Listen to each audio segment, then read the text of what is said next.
তত্ত্বাবধায়ক সরকার ব্যবস্থা ফেরাতে ত্রয়োদশ সংশোধনী বাতিলের রায়ের বিরুদ্ধে করা রিভিউ আবেদনের শুনানি হবে ৮ মে। আর জিয়া চ্যারিটেবল ট্রাস্ট মামলার খালেদা জিয়াকে দেয়া হাইকোর্টের খালাসের রায়ের বিরুদ্ধে করা আপিল শুনানির দিন আগামীকাল নির্ধারণ করেছেন আদালত।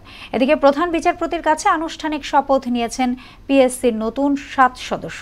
কাজী পাপ্পু রিপোর্ট। তত্ত্বাবধায়ক সরকার ব্যবস্থা ফেরাতে ত্রয়োদশ সংশোধনীর বাতিলের রায়ের বিরুদ্ধে করা রিভিউ আবেদনের শুনানি হবে ৮ মে। কার্যতালিকায় থাকলেও রাষ্ট্রপক্ষের সময় আবেদনের প্রেক্ষিতে মামলার রায় পুনর্বিবেচনার আবেদন পিছিয়ে দেন আপিল বিভাগ। তত্ত্বাবধায়ক সরকার ব্যবস্থা বাতিল করে ২০১১ সালে রায় দেন সাবেক প্রধান বিচারপতি খায়রুল হক।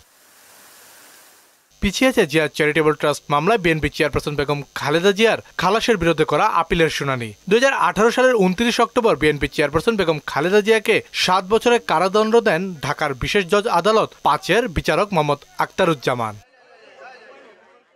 রাজনৈতিক প্রেক্ষাপট পরিবর্তনের পর গত বছরের ২৭ নভেম্বর এই মামলায় খালেদা জিয়া ও অন্য দুইজনকে খালাস দেন হাইকোর্ট। গত ২৭ ফেব্রুয়ারি এই আদেশের বিরুদ্ধে আপিলের শুনানির জন্য ২ মার্চ দিন ঠিক করেন আপিল বিভাগ।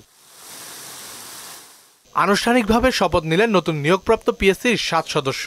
সুপ্রিম কোর্টের জাজেস লাউঞ্জে তাদের শপথ পড়ান প্রধান বিচারপতি সৈয়দ রেফাত আহমেদ। এই নিয়ে চেয়ারম্যান সহ পিএসসির মোট সদস্য হলেন ১৬ জন।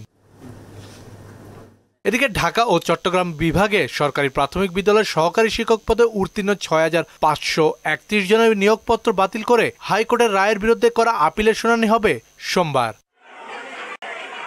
কাজী পাপ্পু, মোহনা সংবাদ, ঢাকা।